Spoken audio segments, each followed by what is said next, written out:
Assalamu alaikum everyone. Let's start with the paper. आज हम discuss करेंगे मई जून 2020 variance 12. In which carbon allotropes all electrons are localized. Localized means fixed. मतलब they cannot, freely move inside the lattice. So graphene, graphite, and Buckminster fullerene have delocalized electrons, which means they can freely move into the lattice or between the lattice. But diamond is going to be the right answer because diamond के जो electrons होते हैं या diamond में जो electrons होते हैं वो सारे के सारे कोवलेंट बॉन्ड की फॉर्मेशन में इन्वॉल्व हो जाते हैं, जिसकी वजह से कोई फ्री मोबाइल इलेक्ट्रॉन नहीं रहता, सारे के सारे लोकलाइज्ड इलेक्ट्रॉन्स होते हैं. Okay, now the next is a copper ore contain 3% of copper carbonate by mass. Okay, फिर वो कह रहे हैं which mass of copper would be obtained if 1 tons of the ore from 1 tons of the ore. तो पहली तो बात ये कि 1 ton is always equals to 1000 kilogram, ये बात ध्यान में रखो. अच्छा, दूसरी चीज ये कि हम स्टेप्स में कर लेते हैं इसको. In the first step we have ore and we have copper carbonate. Let's suppose ore 100% है और उसमें कॉपर कार्बोनेट 3% है, राइट? अच्छा, और हमारे पास कितना दिया हुआ है 1 ton and that's equals to 1000 kilogram. तो अगर मेरे पास भाई 1000 किलोग्राम है तो बताइए कॉपर कार्बोनेट कितना होगा.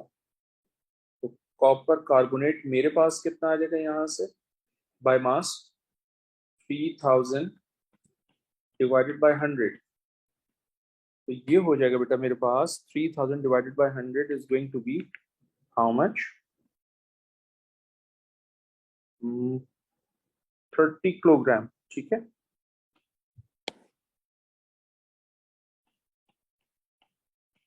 now in the second step we need to compare the mass of copper carbonate and copper because copper कितना है copper carbonate में मुझे ये determine करना है according to this question, right? So copper carbonate has an MR of what? 123.5 and copper is 63.5. अगर आपने copper carbonate और में 30 किलोग्राम डिटरमिन किया था तो बताइए ये कितना होगा. तो क्रॉस मल्टीप्लाई करेंगे आप यहाँ पर, तो ये आपके पास आंसर आ जाएगा बेटा 15.42. आई होप आपको क्रॉस मल्टीप्लाई करना आता हो. 15.42 is the right answer, so C is going to be the right answer. सही है. उसके बाद next question number 3. Question number 3 में हमारे पास है the catalyzed formation of ammonia by the Haber's process can be represented by the equation. This equation says कि भाई reaction exothermic है. Which change in conditions will increase both rate of formation and the equilibrium yield.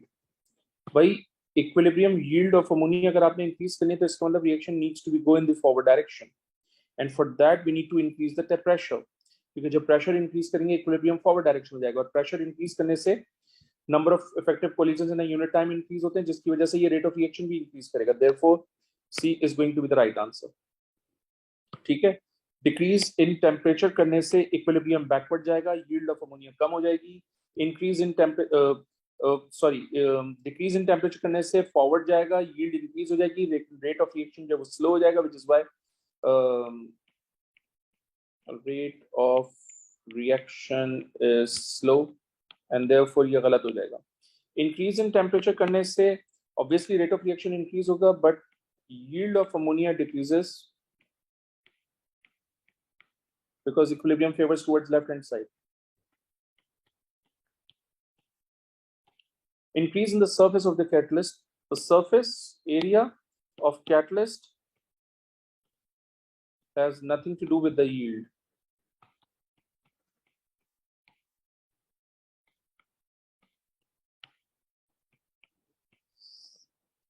उसके बाद question number 4.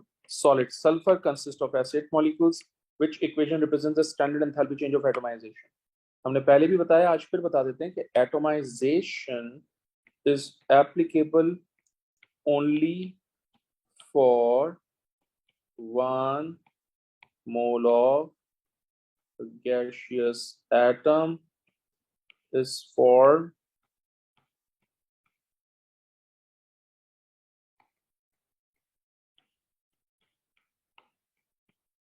from its element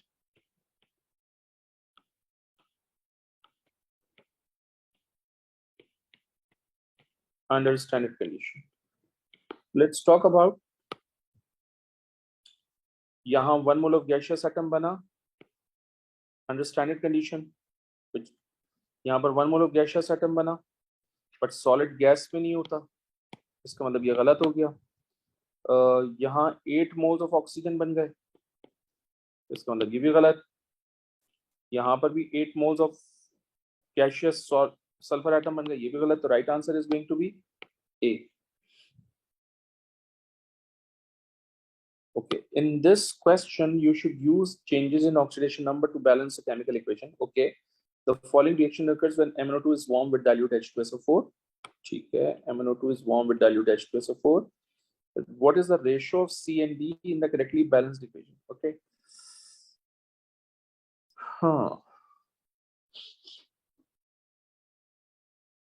Okay. See, guys, what we can do is, मुझे ये पता है कि MnO2 is converting into Mn2 plus, MnO2 is also converting into MnO4 plus, MnO negative। तो मैं क्या करता हूँ, मैं इक्वेशंस को सेपरेटली हैंडल करता हूँ, आयन इलेक्ट्रॉन रूल्स अप्लाई। ठीक है, MnO2 is converting into Mn2 plus, यहाँ 2 ऑक्सीजन है तो मैं 2 ऑक्सीजन को बैलेंस करने के लिए यहाँ पर 2 वाटर मॉलिक्यूल अप्लाई करूंगा। यहाँ 4 हाइड्रोजन एटम्स हो गए, मैं यहाँ पर 4 हाइड्रोजन आयंस अप्लाई करूंगा। ऑब्वियसली यहाँ पर चार्ज 2 प्लस है, तो चार्ज को बैलेंस करने के लिए मैं यहाँ पर 2 इलेक्ट्रॉन्स यूज कर लूंगा। ठीक है, सिमिलरली मैं MnO2 कन्वर्ट कर रहा हूँ MnO4 नेगेटिव में, राइट। यहाँ पर 4 ऑक्सीजन एटम है, यहाँ 2 ऑक्सीजन एटम है, तो ऑक्सीजन बैलेंस करने के लिए यहाँ पर 2 वाटर मॉलिक्यूल, 4 हाइड्रोजन एटम्स हो गए, तो यहाँ पर 4 हाइड्रोजन आइंस। एंड ऑब्वियसली बेटा यहाँ चार्ज कितना हो जाएगा, 4 प्लस एंड -1 3 प्लस, और यहाँ चार्ज कितना है 0। So to balance the charge we need to put 3 electrons here. अब ये इलेक्ट्रॉन्स बैलेंस करने के लिए मैं क्या करूंगा, इस इक्वेशन को 2 से मल्टीप्लाई कर लूंगा, सॉरी 3 से, और इसको मैं 2 से मल्टीप्लाई कर लूंगा। नंबर ऑफ इलेक्ट्रॉन्स बैलेंस होकर कैंसिल होंगे। आप नोट करें हाइड्रोजन आइंस भी आपस में कैंसिल होंगे, आप नोट करें वाटर मॉलिक्यूल भी कैंसिल होंगे, राइट। तो मैं फाइनल इक्वेशन ये लिख सकता हूं,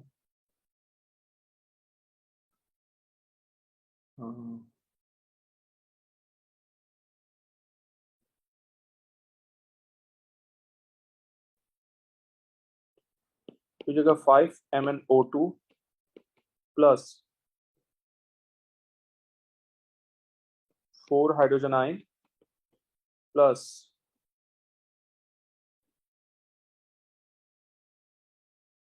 प्लस तो नहीं है, फिर ये हो जाएगा 3 Mn2 plus 2 Mn2 plus MnO4 negative plus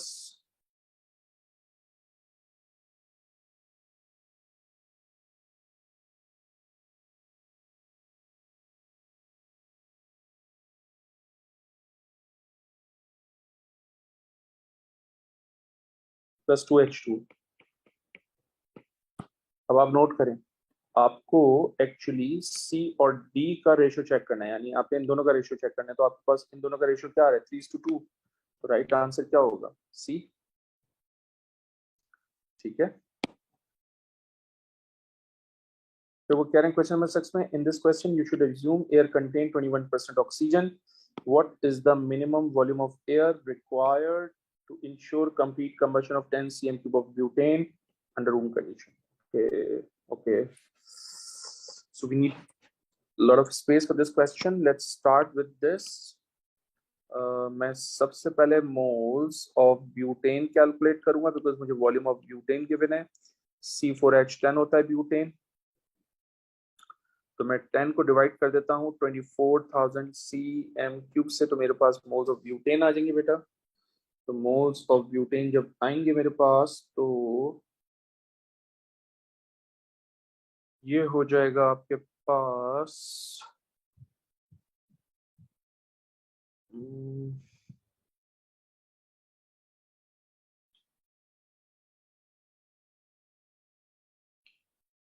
okay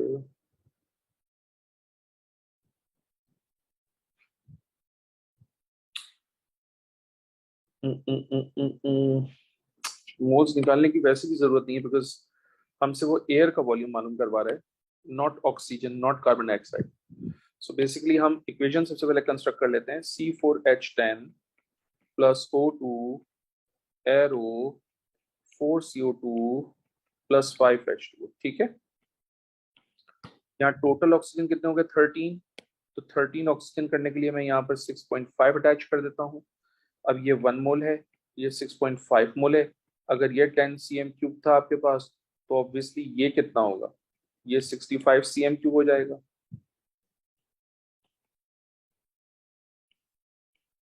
सही, this is my first part of the first step of the question. Second step में क्या होगा, आपको पता है एयर में ऑक्सीजन होती है, तो अगर हमें 100 cm³ ऑफ एयर ले रहा हूँ, तो उसमें से 21 cm³ एयर होगी, बिकॉज 21% ऑक्सीजन एग्जिस्ट करती है एयर के अंदर। आपने अगर 65 cm³ एयर कैलकुलेट किए तो बताइए, तो sorry 65 cm³ of oxygen calculate किए तो बताइए एयर कितनी होगी। तो वॉल्यूम ऑफ एयर कितना हो जाएगा आपके पास, ये हो जाएगा बेटा 65 into 100 divided by 21, so it's going to be 309.5 centimeter cube. So D is going to be the right answer. Okay, फिर वो कह रहे हैं when aqueous bromine is shaken with cyclohexane, bromine cyclohexane के साथ शेक कर रहे हैं, 2 layers form। 2 layers इसलिए क्योंकि मीडियम एक्वस भी है। आगे चलते हैं। The top cyclohexane layer is coloured, क्योंकि ब्रोमीन खुद कलरफुल होता है, and the bottom aqueous layer is almost colourless. ठीक है, what is the most likely explanation for this observation, bromine is reduced to bromide ions? Guys, this is going to be the wrong answer because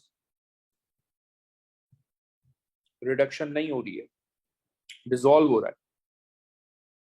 सही है, shake कर रहे हैं आप bromine को, bromine dissolve हो रहा है, रिएक्शन नहीं हो रहा।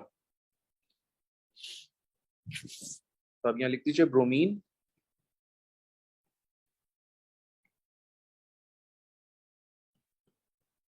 Can not react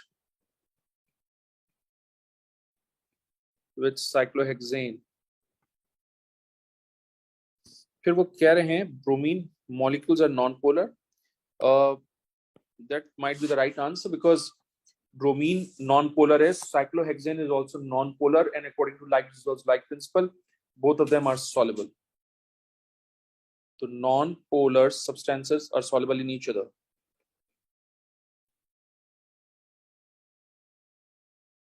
Non-polar substances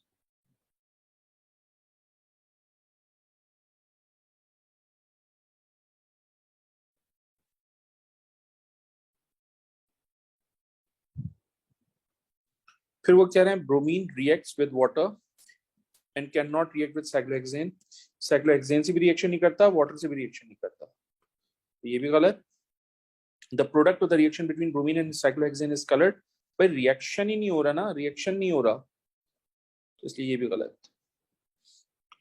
in which change are only temporary induced dipole dipole forces overcome. आप नोट करें, हाइड्रोजन बॉन्डिंग होगी, गैस में जाने से ओवरकम होगी। आप नोट करें, वैन डर वाल्स फोर्सेस हैं इसमें, लिक्विड बनेगा तो हाइड्रोजन बॉन्डिंग होगी, तो ओवरकम तो नहीं हो गई और स्ट्रांग हो गई। वैन डर वाल्स फोर्सेस से जब हाइड्रोजन बॉन्डिंग होगी और स्ट्रॉन्गर हो जाएगी।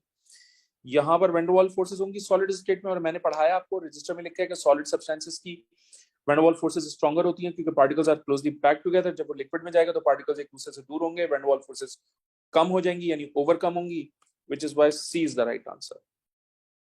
Question 9 repeat हुआ है, पहले भी करवा चुका हूँ. The complete combustion of 2 moles of an alkane produces 400 dm cube of carbon dioxide measured at 301 Kelvin at this pressure. तो आपके पास एक्चुअली वॉल्यूम है, टेम्परेचर है, प्रेशर है. Carbon dioxide can be assumed to behave as an ideal gas. अगर कोई भी gas ideal gas behave कर रही है तो PV equals to nRT apply करेंगे. What is the formula of the alkane? तो मैंने आपको बताया था, अभी कुछ दिन पहले सॉल्व किया मैंने पेपर. मैंने आपको कहा था कि PV equals to nRT होता है. यहाँ से आप मोल्स कैलकुलेट कर लीजिए. तो R की वैल्यू हो जाएगी 8.31. टेम्परेचर हो जाएगा आपके पास 301 केल्विन.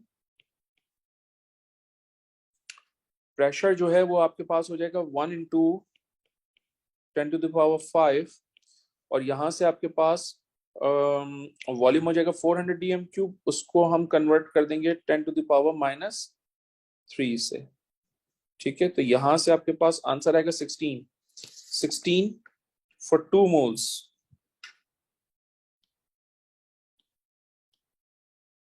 Of alkene.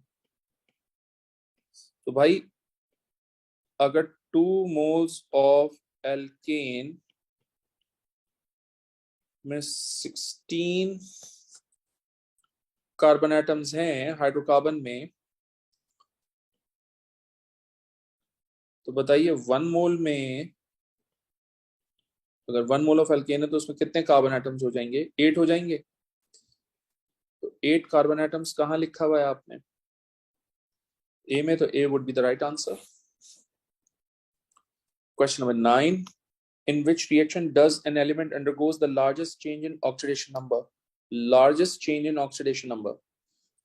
तो बेटा ये 0, ये +1, ये -1, तो लार्जेस्ट तो नहीं हुआ. ये 0, ये +5, ये प्लस और ये -1, तो लार्जेस्ट अभी भी नहीं हुआ. 0 से +5 जा रहा है, इसका मतलब +5 का चेंज है यहाँ. अच्छा, ये +6 है और ये +3 है, तो चेंज +3 को -3 का हो जाएगा. ये +2 है और ये +3 है, तो चेंज +1 का हो जाएगा. यहाँ पर +6 है मैग्नीज की ऑक्सीडेशन स्टेट, यहाँ पर +7 है, यहाँ +4 है. तो greatest change in oxidation state basically आपको कहाँ मिल रहा है बेटा? एज यू कैन सी,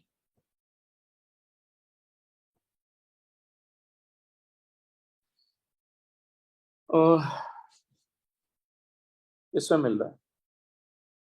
+5 का चेंज है, तो B is the right answer. Okay, question number 11 के लिए हम क्या करेंगे? वर्किंग करनी है हमें. तो हम क्वेश्चन इसका कॉपी कर लेते हैं और हम इसको एक पेज पे सॉल्व कर लेते हैं, क्योंकि यहाँ जगह कम है. ठीक है जी.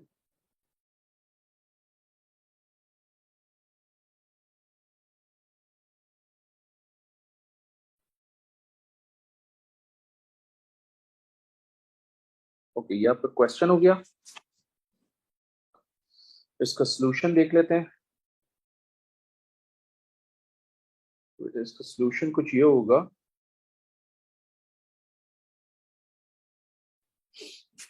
कि आप इक्वेशन को दोबारा से बनाएंगे.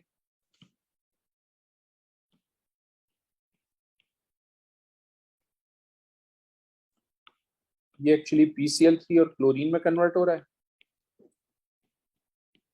इनिशियल अमाउंट क्वेश्चन के अंदर गिवन है. वो कह रहे हैं जनाब 1 mole of PCl3, PCl5, 1 mole of PCl3 and 1 mole of chlorine. तो इनिशियली सबके मोल्स गिवन है 1 1 1. इक्विलिब्रियम के मोल्स PCl3 के गिवन है विच इज 1.8. सही है. तो मोल्स फॉर्म निकाल लेता हूं मैं. यहाँ मोल्स फॉर्म कितने होंगे? इनिशियली मेरे पास 1 थे, यहाँ पर फॉर्म कितने हो गए? 1.8. तो 1.8 में से अगर मैं 1 निकालूं तो इसका मतलब 0.8 मोल्स जो हैं वो रिएक्ट हो रहे हैं actually.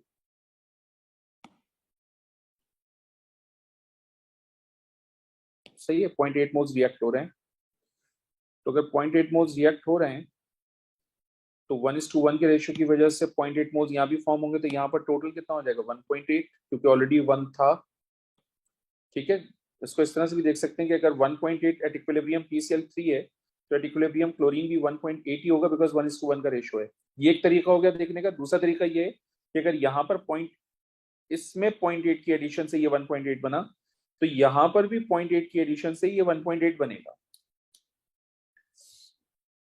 Now the next is moles of PCl5 calculate करना चाहता हूँ। इनिशियली 1 थे, रिएक्ट उसमें से 0.8 हुए, तो बच कितने जाएंगे 0.2 मोल्स। अब यहाँ पर 0.2 मोल्स लिख लीजिए। Kc कैलकुलेट करना चाहते हैं आप, तो ये हो जाएगा 1.8 का स्क्वायर ओवर 0.2। तो यहाँ से Kc की वैल्यू कितनी आ जाएगी बेटा 16.2। तो 16.2 is basically the D answer. ठीक है, फिर वो कह रहे हैं the 5th to 8th ionization energy of 4 elements in period 3 of the periodic table are shown, which row refers to chlorine। तो अगर क्लोरीन है तो इसका मतलब 7th और 8th इलेक्ट्रॉन के दरमियान एनर्जी का गैप सबसे ज्यादा होना चाहिए।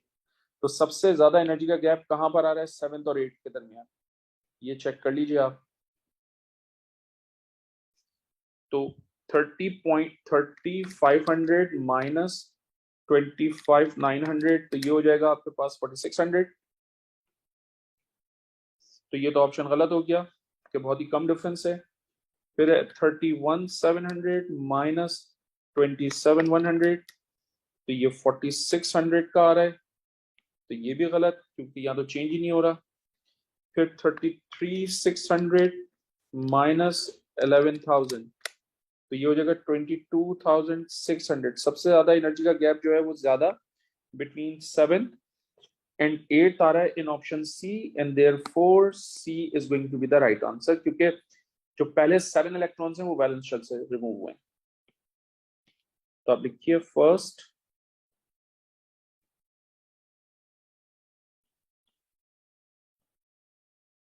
7 electrons are removed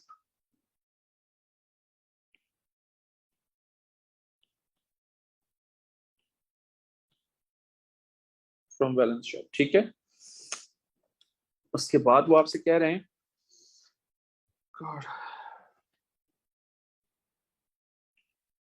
next question है हमारा,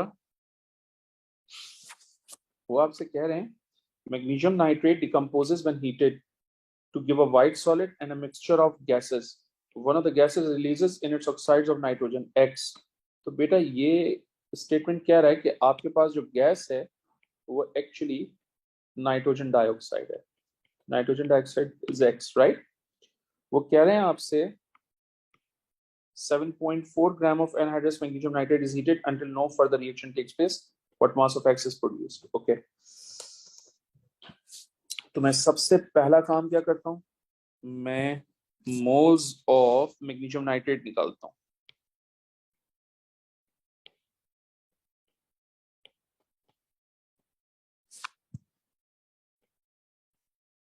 मुझे मास गिवन है 7.4, मैं इसको डिवाइड कर दूंगा इसके एमआर से। एमआर निकालने के लिए मैं मैग्नीशियम को यूज करूंगा which is 24.3 plus nitrogen use करूंगा यार,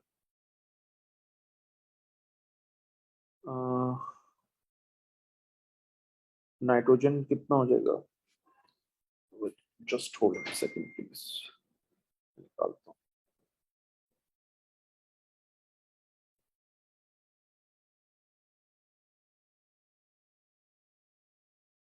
- 148.3 हो जाएगा।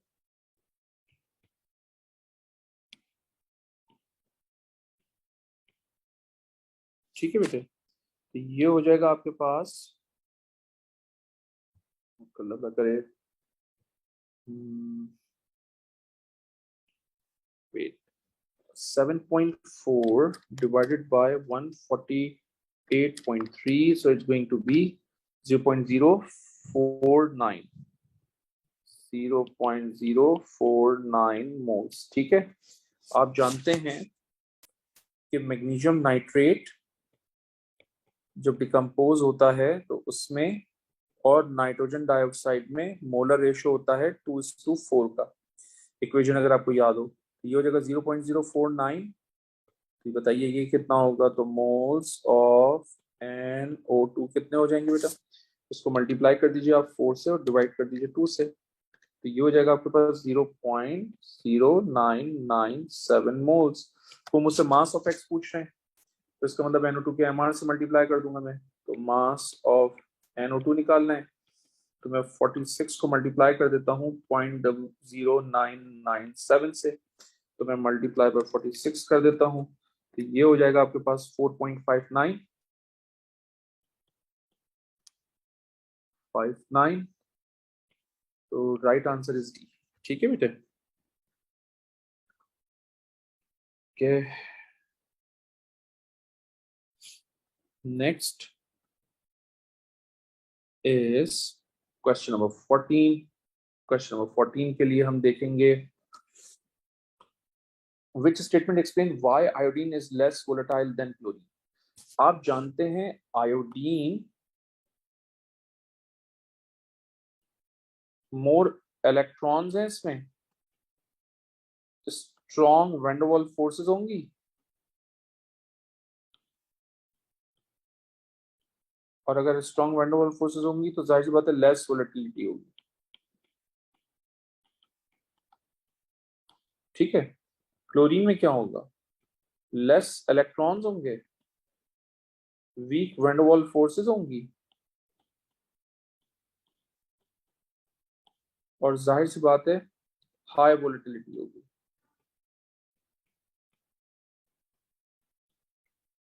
ठीक, तो अब ऑप्शन पढ़ते हैं। Chlorine is more electronegative element than iodine, so has more repulsion. No, गलत बेटा, इलेक्ट्रोनेगेटिव एलिमेंट का वोलेटिलिटी से ताल्लुक नहीं होता, वोलेटिलिटी का ताल्लुक होता है अट्रैक्टिव फोर्सेस से। ठीक है, फिर वो कह रहे हैं the greater number of electrons in iodine leads to larger temporary induced dipole dipole forces. Exactly मैंने यही लिखा है। तो जब फोर्सेस स्ट्रांग होंगी तो जाहिर सी बात है वोलेटिलिटी कम हो जाएगी, तो वो यही कह रहे हैं कि लेस वोलेटाइल क्यों है। तो राइट आंसर इज बी। फिर वो कह रहे हैं ammonium carbonate is a crystalline solid on gentle warming a reaction occurs. ठीक है, forming ammonia as one of the product, how are the carbonate ions behaving during this reaction. तो बेटा carbonate ion जो है वो as a Bronsted base use हो रहा होगा। So right answer is B. Ammonium carbonate को हीट करो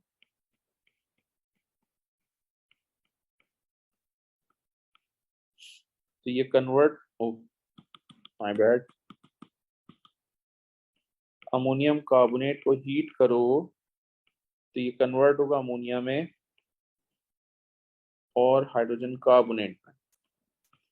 तो क्योंकि ये नेगेटिवली चार्ज होता है ये प्रोटॉन एक्सेप्ट कर लेगा,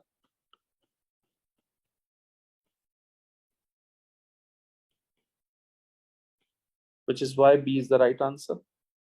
प्रोटॉन एक्सेप्ट करेगा जब भी तो बेटा ये एसिड में कन्वर्ट होगा। ठीक है, one molecule of oxide of element Z reacts with 6 molecules of water to produce an acidic compound। What is element Z? Element Z क्या है, oxide of element Z react with 6 molecules of water to produce an acidic compound। ठीक है जी,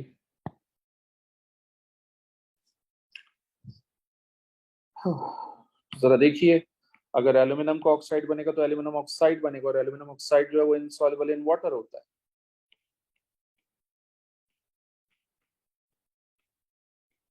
ठीक है, तो ये गलत हो जाएगा। फास्फोरस का oxide Sp4O10 soluble in water होता है और एसिडिक सॉल्यूशन देता है।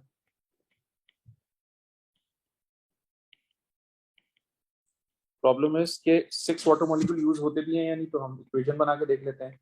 P4O10 प्लस 10H2O, ओ सॉरी वाटर, तो ये बनेगा H3PO4। अब जाहिर सी बात है इक्वेशन को बैलेंस करने के लिए यहाँ पर 4, आई मीन फास्फोरस को बैलेंस करने के लिए 4, तो यहाँ पर 6 आएंगे, तो ये बैलेंस हो रही। ठीक है, तो राइट आंसर इज बी।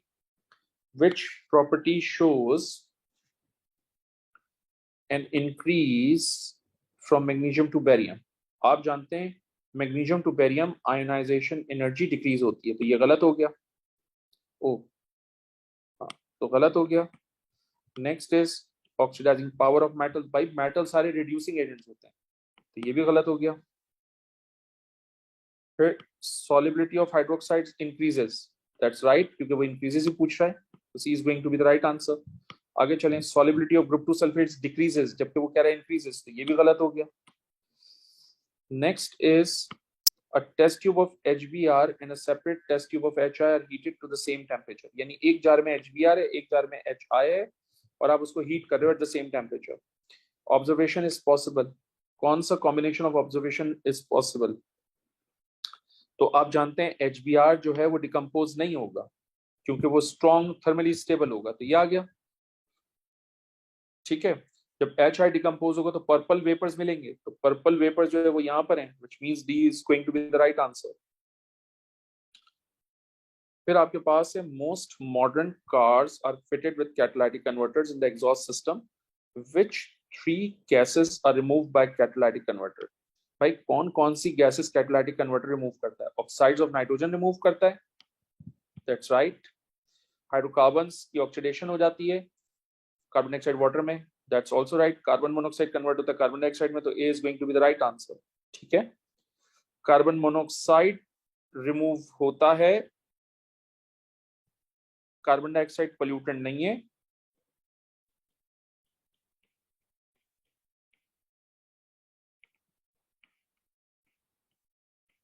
तो ये गलत हो गया। ठीक है, एंड सो ये ओवरऑल फॉर्मेट भी गलत हो जाएगा। ठीक है, अच्छा जी, कैटालिटिक कन्वर्टर में सल्फर डाइऑक्साइड अवेलेबल नहीं होती है, तो ये भी गलत। सल्फर डाइऑक्साइड अवेलेबल नहीं होती है, ये भी गलत। उसके बाद वो कह रहे हैं कंपाउंड एक्स इज शोन, इस कंपाउंड एक्स में कार्बोक्सिलिक एसिड है, एल्कीन है और सेकेंडरी अल्कोहल है। वो कह रहे हैं X is treated separately with NaOH and lithium aluminium hydride to give Y and Z। तो अगर NaOH के साथ रिएक्शन करेगा तो बेटा ऑब्वियसली सॉल्ट बनाएगा कार्बोक्सिलिक एसिड के साथ मिलकर, तो ये बन जाएगा COONA, ये बॉन्ड एज इट इज रहेगा और ये एज इट इज रहेगा। ठीक है, अब ये चेक कर लीजिए ये कहां पर लिखा है, ये ऑप्शन ए में लिखा हुआ है, ठीक है, ऑप्शन बी में भी लिखा है, ऑप्शन सी में भी लिखा है और ऑप्शन डी में भी लिखा। अच्छा, ऑप्शन ये गलत हो जाएगा क्योंकि अल्कोहल न्यूट्रल होते हैं, वो रिएक्शन नहीं करते। ठीक, अगर मैं लिथियम एल्यूमिनियम हाइड्राइड से रिएक्शन करवाऊंगा तो रिडक्शन होगी, ये कन्वर्ट हो जाएगा बेटा CH2OH में, क्योंकि स्ट्रॉन्ग रिड्यूसिंग एजेंट होता है, और ये एज इट इज रहेंगे सेकेंडरी अल्कोहल। तो अब ये देखें ये कहां पर लिखा है, ये ए में लिखा है, तो A is going to be the right answer. ठीक है, आप जानते हैं लिथियम एल्यूमिनियम हाइड्राइड एल्कीन को रिड्यूस नहीं कर सकता, इसलिए ये गलत हो जाएगा।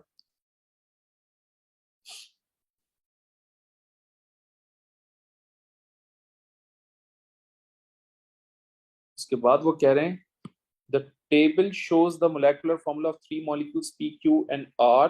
None of the molecules are cyclic। ठीक है, ये इंपॉर्टेंट स्टेटमेंट था। वो कह रहे हैं which molecules show a strong absorption between these ranges in their infrared spectrum। Okay, एक कार्बन एटम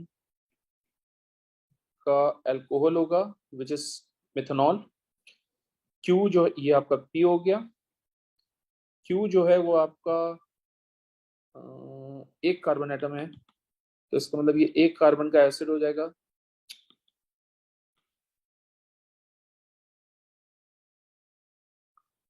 सही है, और R जो है वो एक कार्बन का एल्डिहाइड हो जाएगा, इस तरह से लिखेंगे। इस एक कार्बन के एल्डिहाइड को कहा जाता है मिथेनॉल। सही है, ये है आपके पास मिथेनॉल और ये है आपके पास methanoic acid. The point is कि इसमें भी कार्बोनाइल ग्रुप है, इसमें भी कार्बोनाइल ग्रुप है, तो ये जो रेंज है ये कार्बोनाइल की रेंज है, और वो कार्बोनाइल की रेंज Q और R के अंदर अवेलेबल है, इसलिए Q and R is the right answer. Question 22, Which row correctly shows the type of mechanism of each of the two reaction? बेटा alkyl halide always undergoes nucleophilic substitution reaction. तो या तो ये ठीक है या फिर ये ठीक है. And ketone always undergoes nucleophilic addition. तो nucleophilic addition ये ठीक है. तो right answer is D. फिर वो आपसे कह रहे हैं ester X is shown. ठीक है. ester X is hydrolyzed using aqueous sodium hydroxide. तो salt बनेगा अल्कोहल के साथ. वो कह रहे हैं what is the molecular formula of one of the product. तो बेटा अगर मैं इसको ओपन करके लिख लूं यहां और फिर इससे प्रोडक्ट बनाऊं,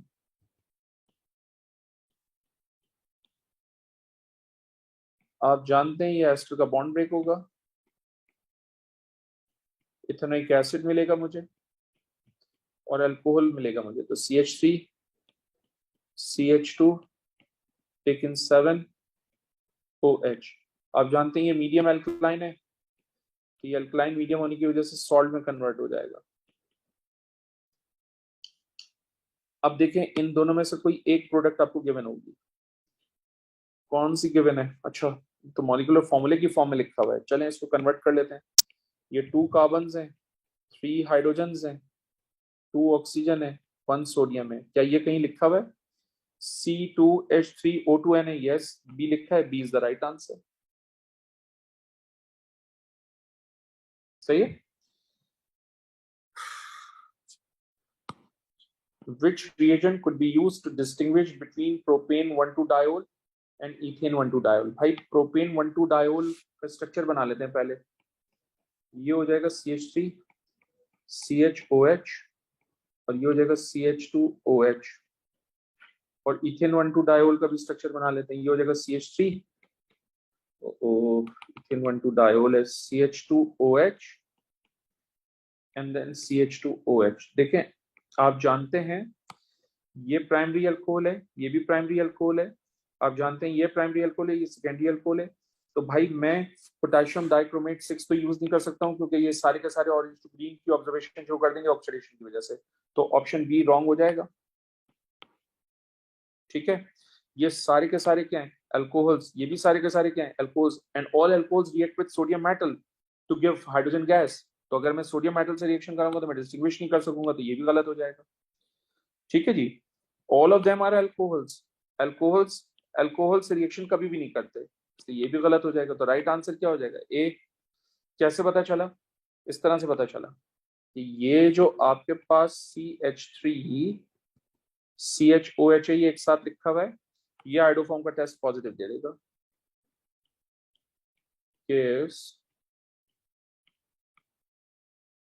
positive test of iodoform. Ethane 1,2-diol नहीं देगा. ठीक है, ये दे देगा. इस तरह से ये डिस्टिंग्विश हो जाएगा. 25.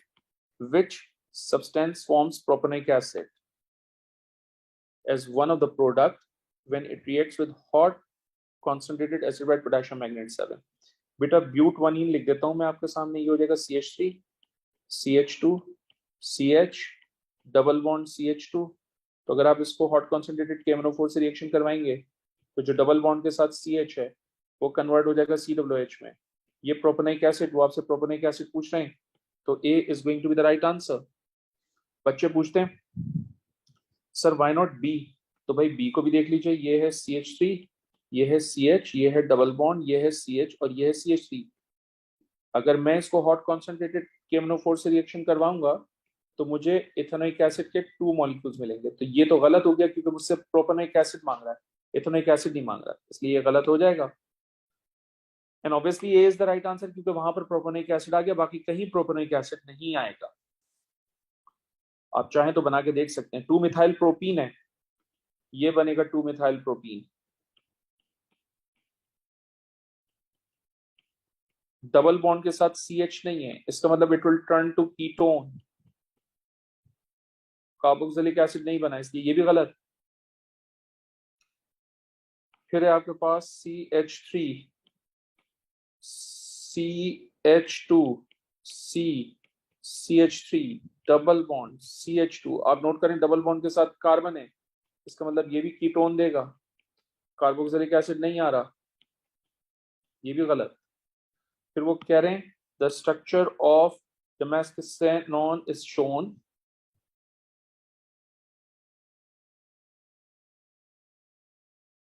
Damascenone, including damascenone, how many stereoisomers exist with this structural formula? यार how many stereoisomers exist with this structural formula? भैया अगर इस स्टीरियोआइसोमेरिज्म की बात कर रहे हैं तो मुझे दो देखने पड़ेंगे, एक ऑप्टिकल नॉट एग्जिस्ट, क्योंकि इस पूरे स्ट्रक्चर में कोई कायरल कार्बन एटम है ही नहीं, not exist due to absence of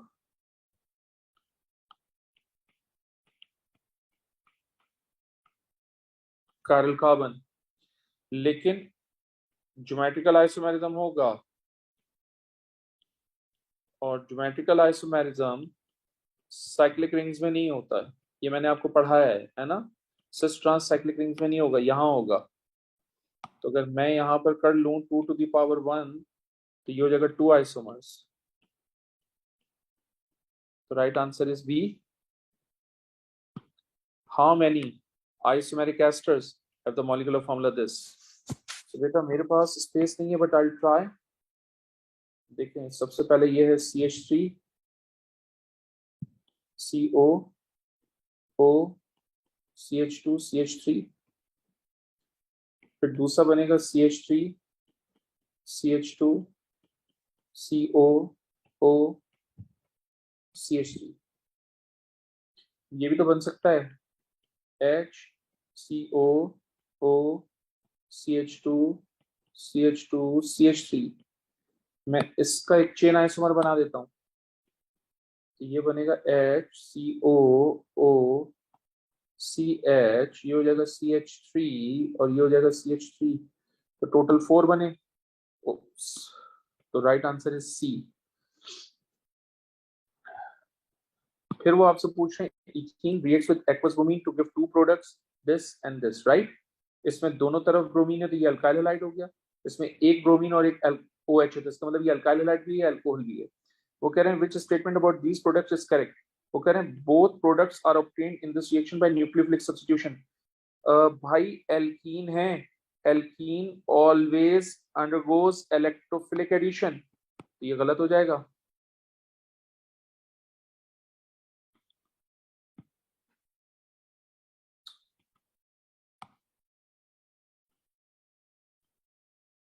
Alkenes always undergoes electrophilic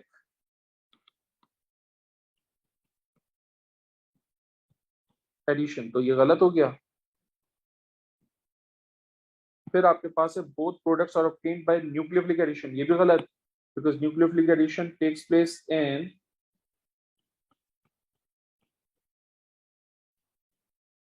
it cannot takes place in alkenes, aldehyde ketone में होते हैं ये, ठीक है। फिर वो कह रहे हैं both products can form hydrogen bonds with water, यार ये तो हाइड्रोजन बॉन्ड बना लेगा क्योंकि OH है, लेकिन ये नहीं बना सकेगा, तो ये भी गलत हो गया। तो जब A गलत, B गलत, C गलत, तो करेक्ट ऑप्शन क्या होगा? डी। और डी क्यों ठीक है? क्योंकि both products can be hydrolyzed to form the same organic compound. अच्छा देखते हैं सेम ऑर्गेनिक कंपाउंड है या नहीं। तो इक्वेशन देखिए, ये हो जाएगा CH2Br और ये हो जाएगा CH2Br। अगर मैं इसको हाइड्रोलाइज करूंगा तो ये हो जाएगा, Br की जगह पे OH आ जाएगा,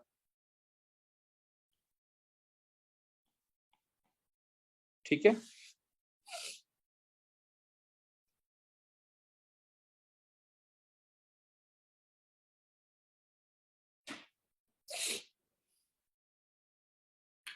और दूसरा है बेटा आपके पास CH2Br CH2OH। अगर मैं इसको हाइड्रोलाइज करूंगा तो Br की जगह OH आ जाएगा। तो आप नोट करें, ये दोनों प्रोडक्ट सेम हो गई, तो सेम ऑर्गेनिक प्रोडक्ट मिल रही है, इसका मतलब ये स्टेटमेंट ठीक है। Question number 29, PVC is used as a packaging material। वो कह रहे हैं what holds the different polymer strands together in a piece of solid PVC. Solid PVC कह रहा है.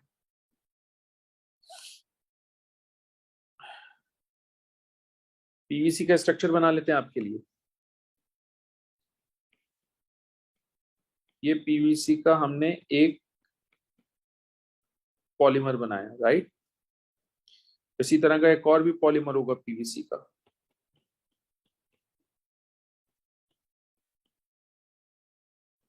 ठीक है, इसी तरह का एक और पॉलीमर. पॉलीमर तो मिलियन ट्रिलियंस के करीब होते हैं, राइट. तो ये लेयर 1 है, बल्कि स्ट्रैंड की वर्ड यूज की उसने, तो आप कह दीजिए ये स्ट्रैंड 1 है और ये स्ट्रैंड 2 है. अब नोट करें इन दोनों स्ट्रैंड्स के दरमियान वैन डर वाल्स फोर्सेस है. Strands are held together by van der Waals forces. Van der Waals forces वैसे तो वीक होती हैं, लेकिन क्योंकि पॉलीमेरिक चेन बहुत बड़ी होती है और बहुत सारे उसमें मोनोमर्स होते हैं, तो क्या होता है कि जब स्ट्रैंड्स के दरमियान यानी चेन्स के दरमियान जब वैन डर वाल्स फोर्सेस बनना शुरू होती हैं, ओरिजिनेट होना शुरू होती हैं, तो फिर वो पॉलीमेरिक चेन के होने की वजह से, बड़ी चेन होने की वजह से बहुत ज्यादा स्ट्रॉन्गर भी हो जाती है, जिसकी वजह से वो सॉलिड हो जाता है.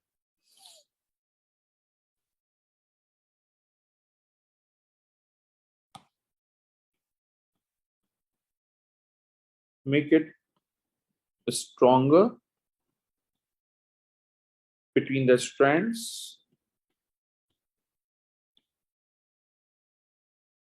hence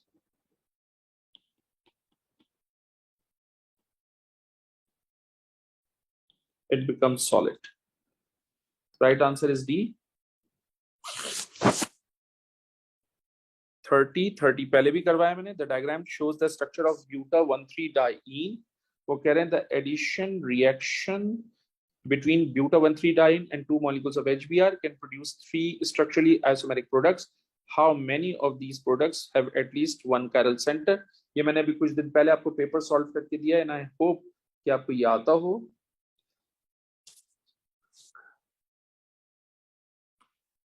पहली तो पॉसिबिलिटी ये है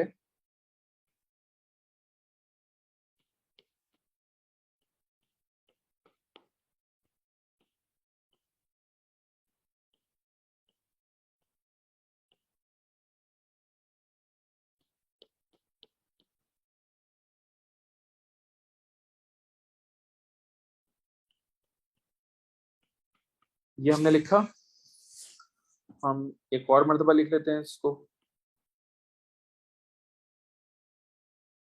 ताकि हमें बार बार ना लिखना पड़े. एक और मर्तबा लिख लेते हैं इसको.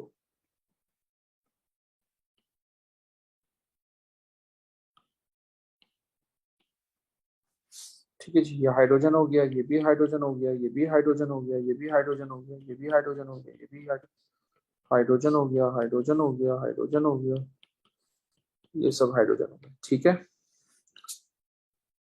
तो हमारे पास देखिए H2 मॉलिक्यूल्स ऑफ HBr से रिएक्शन हो रहा है. हाँ, और क्योंकि ये एल्कीन है तो हम क्या करेंगे, एक Br यहाँ अटैच कर देंगे, एक H यहाँ अटैच कर देंगे. सिमिलरली एक H यहाँ पर अटैच कर देंगे, एक Br यहाँ पर अटैच कर देंगे. ठीक, और यहाँ से पाई बॉन्ड रिमूव कर देंगे. दूसरी पॉसिबिलिटी ये होगी कि हम यहाँ पर ब्रोमीन अटैच कर दें और यहाँ पर अटैच, हम यहाँ पर ब्रोमीन अटैच कर दें और यहाँ पर H, और जो पाई बॉन्ड है वो रिमूव कर दें.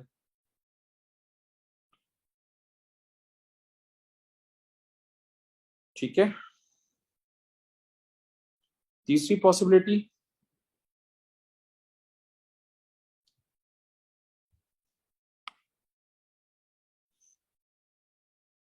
मैं यहाँ ब्रोमीन अटैच करूं, यहाँ H, और मैं यहाँ पर H अटैच करूं और यहाँ ब्रोमीन, और मैं अब पाई बॉन्ड रिमूव कर देता हूं.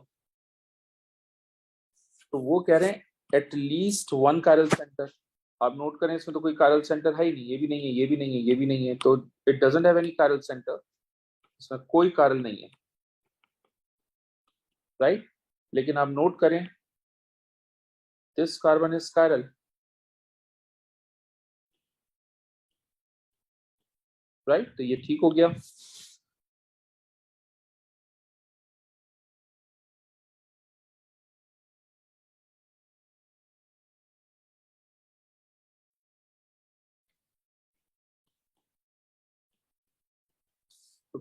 टोटल कितने कंपाउंड्स ऐसे हैं जिसमें कायरल आ रही है? दो। तो right answer is C.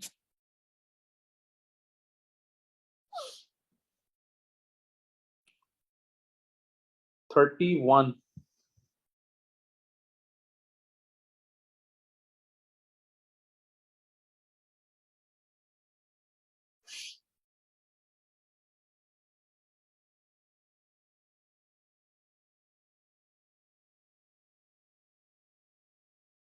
Okay 31 देखें। Scientists are trying to synthesize a new element with proton number 119. The element is predicted to be in group 1 element and in period 8 of the periodic table. Okay. Which predictions are likely to be correct about this reaction? वो कह रहे हैं outermost occupied orbital of one atom of this element will be in s orbital. That's absolutely right. क्योंकि अगर ये group 1 का element है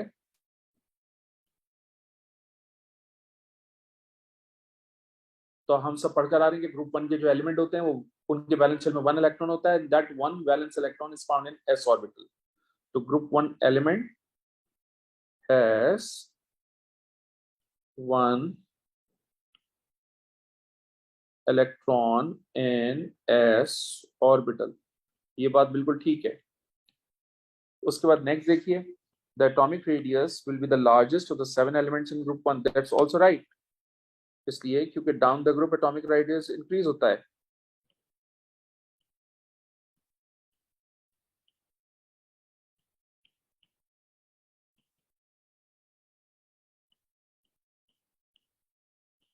ठीक है, तो ये भी ठीक है, ये भी ठीक है। आगे चलते हैं। It will have a greater first ionization energy than element 118। बेटा अगर ये 119 वाला ग्रुप 1 का एलिमेंट है तो 118 वाला यकीनन इससे पहले वाला एलिमेंट होगा, और अगर इससे पहले वाला एलिमेंट है तो वो ऑब्वियसली ग्रुप 8 का एलिमेंट होगा, और ग्रुप 8 के जो एलिमेंट हैं वो ऑब्वियसली स्टेबल होते हैं, नोबल गैस कॉन्फ़िगरेशन होती है उनकी, उनमें से इलेक्ट्रॉन को रिमूव करना डिफिकल्ट होता है, उनकी आयनाइजेशन एनर्जी ज्यादा होती है, राइट। तो उनकी आयनाइजेशन एनर्जी ज्यादा होगी, जबकि वो कह रहे हैं it will have a greater first ionization energy which is not possible. तो ये गलत हो जाएगा, आंसर बी हो जाएगा I believe.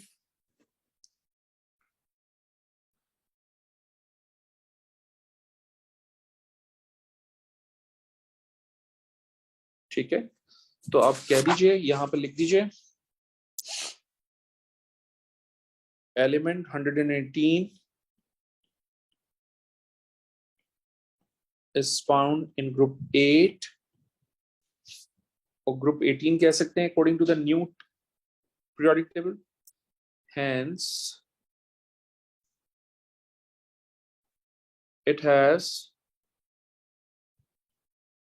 higher ionization energy than 119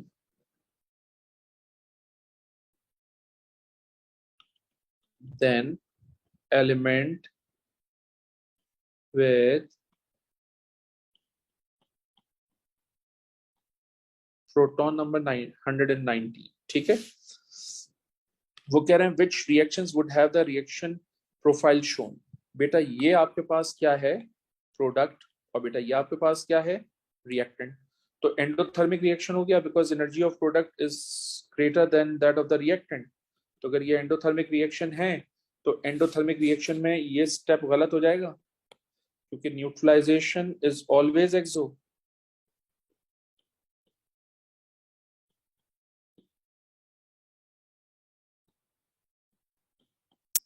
ठीक है, ये ठीक है क्योंकि thermal decomposition is always endo.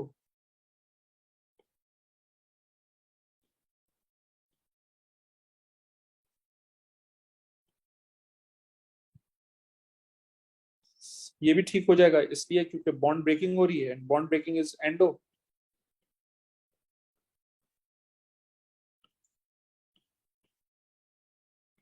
Right, तो राइट आंसर क्या हो जाएगा? बी।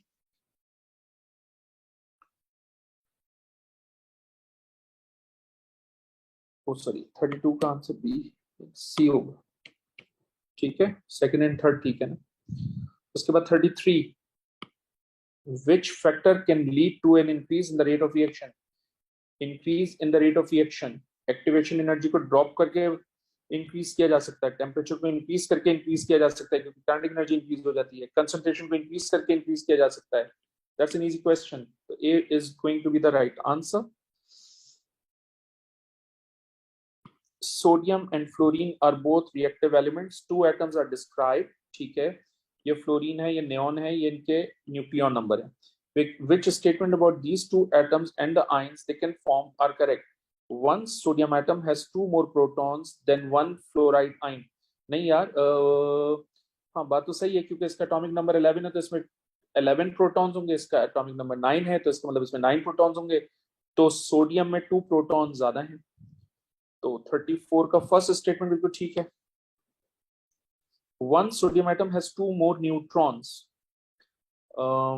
19 माइनस 9 करेंगे तो 10 न्यूट्रॉन्स होंगे, 23 माइनस 11 करेंगे तो 12 न्यूट्रॉन्स होंगे, तो इसका मतलब 2 न्यूट्रॉन ज्यादा है, तो ये भी ठीक है बिल्कुल। ठीक है,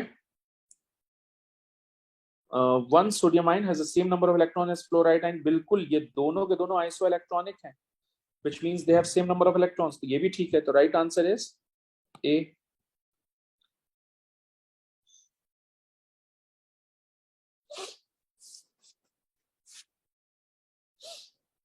इसमें भी 10 इलेक्ट्रॉन्स होंगे और इसमें भी 10 इलेक्ट्रॉन्स होंगे। 35, in the atmosphere which transformations can involve sulfur dioxide as either a reagent or a catalyst? तो आप जानते हैं, आपने हमसे पढ़ा है कि अगर NO2 है वो सल्फर डाइऑक्साइड को ऑक्सीडाइज करके सल्फर डाइऑक्साइड में कन्वर्ट करता है, खुद NO बन जाता है, फिर NO एटमॉस्फेरिक ऑक्सीजन से रिएक्शन करके NO2 बना लेता है, तो ये पहला स्टेटमेंट ठीक हो गया क्योंकि कैटलिस्ट है यहाँ पर NO2, तो और अगर मैं इस इक्वेशन को फ्लिप कर दूं तो जाहिर सी बात है फिर NO क्या हो जाएगा एज अ कैटलिस्ट, वो भी ठीक होगा, तो पहला स्टेटमेंट ठीक है। NO से NO2,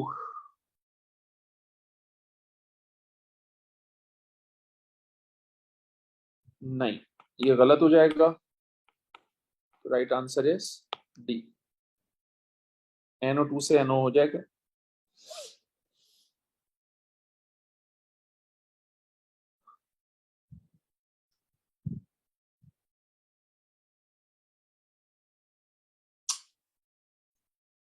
Okay, 36. The bond dash of the HBr molecule is dash than that of HI molecule. Which pair of words correctly complete the above statement? The bond energy of HBr is greater than HI. ये बात बिल्कुल ठीक है। HBr की bond energy HI से ज्यादा होती है क्योंकि HBr का बॉन्ड स्ट्रॉन्गर होता है as compare to HI। Second, the bond length of HBr is lower than that of HI molecule. That's perfect. ये भी बिल्कुल ठीक बात है, लेकिन HBr की polarity is greater than that of HI molecule. ये बात भी बिल्कुल ठीक है क्योंकि bromine is more electronegative element than iodine. The right answer is A. Compound X has the following structure. Which statement about compound X are correct? X will decolorize cold acidified KMnO4. Not correct, क्योंकि ये टर्शियल alcohol है, ये oxidise नहीं होगा, ये ketone है, ये भी ऑक्सीडाइज नहीं होगा। नीदर टर्शियल अल्कोहल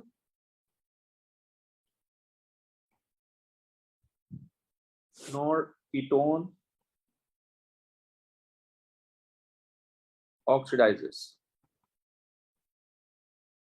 ठीक है, उसके बाद आपके पास क्या है? X gives a orange precipitate with 240 in pH. That's right, बिल्कुल सही बात है। Ketone gives this test, ketone give this test X do not react with reagent tolerance reagent. बिल्कुल सही बात है ये भी.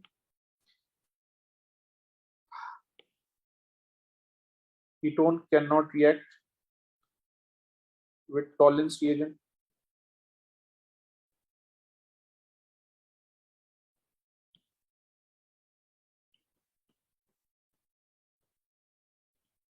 So right answer is C. Propanol reacts with hydrogen cyanide. Okay.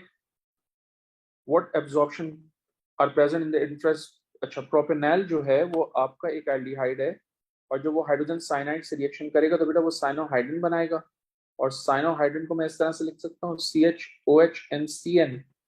तो यार एक तो नाइट्राइल हो जाएगा आपके पास, और नाइट्राइल होता है 2250 सेंटीमीटर इनवर्स आई बिलीव. एक आपके पास OH हो जाएगा, OH जो मैंने आपको बताया वो 3350 सेंटीमीटर इनवर्स. ये CH है तो CH आपके पास होता है भाई 3000 सेंटीमीटर इनवर्स. तो अब जरा देखते हैं कि हम सही कह रहे हैं गलत. बाय द वे ये मैंने आपको फिक्स वैल्यूज दिए हैं, आपकी डेटा बुकलेट में रेंजेस हैं, तो आप उनको देख के काम कीजिएगा. ठीक है, वो कह रहा है 3000 सेंटीमीटर इनवर्स. तो सेकंड स्टेटमेंट ठीक है. ठीक है, 2250 के ऊपर अब एब्जॉर्प्शन पीक आएगी, तो पहला स्टेटमेंट ठीक है. 3000 सेंटीमीटर इनवर्स के ऊपर ये वाली वीक एब्जॉर्प्शन होगी. और जाहिर सी बात है, आप नोट करो ये CO बॉन्ड भी तो है. इस CO बॉन्ड की एब्जॉर्प्शन पीक 1200 सेंटीमीटर इनवर्स होगी, राइट. तो ये थर्ड भी ठीक है. तो right answer is a. 39. Which alcohols cannot be dehydrated from alkene? बेटा जब डिहाइड्रेशन होती है तो एल्कीन बनता है ना. वो कह रहा है कैन नॉट. तो आप जहन में रखिए कि ये गलत हो जाएगा. Can't give alkene. एक कार्बन एटम का तो एल्कीन होता भी नहीं है ना, तो ये गलत हो गया. ये ठीक होगा, ये भी एल्कीन देगा, ये भी ठीक होगा, ये भी एल्कीन देगा. ये आपको देगा 2 मिथाइल प्रोपीन. ये मैंने क्लास में आपके साथ शेयर किया मैं एग्जाम्पल्स. और ये आपको देगा बेटा आइदर ब्यूटवनीन, ये प्रोपेनॉल है ना, तो प्रोपीन गिव्स प्रोपीन. ये तमाम एग्जाम्पल्स बेटा शेयर की है, मैं आपको फिर भी बता देता हूँ. ये है CH3OH. मैंने कहा था OH हटाइए, कार्बन पे पॉजिटिव चार्ज लगाइए. आई होप अब आपको याद आ गया हो. Shifting of bond, removal of hydrogen takes place from adjacent carbon atom. It is adjacent, it is also adjacent, it is also adjacent. और ये तीनों adjacent carbon atom same है. तो जब same adjacent carbon atom होती है तो किसी से भी dehydration करवा लीजिए, same alkene बनेगी. You will get only one alkene, and this is going to be CH3C CH3 double bond CH2, which is 2-methyl propene. सही है बेटे.